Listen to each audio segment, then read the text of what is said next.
I do find that lots of players struggle with understanding shaft lean with short game shots and being able to set up fairly neutrally and allow the butt end of the club to remain relatively fixed.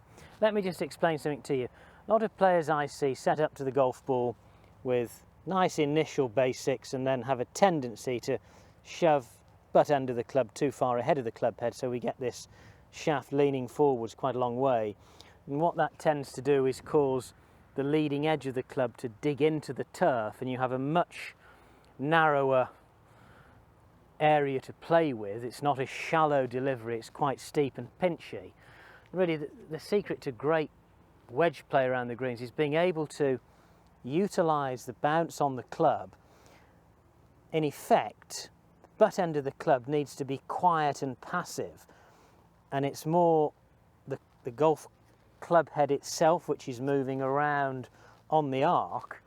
And I always say to players, as long as you are pivoting and rotating the body like this here, then there's absolutely no worry about moving the club too much this way.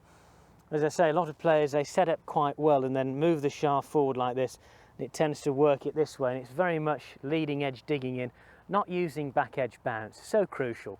One of the things I always ask good players who come to see me is, do you think you release the club too early or too late? And 90% of the players say too late. They think they're releasing it too late.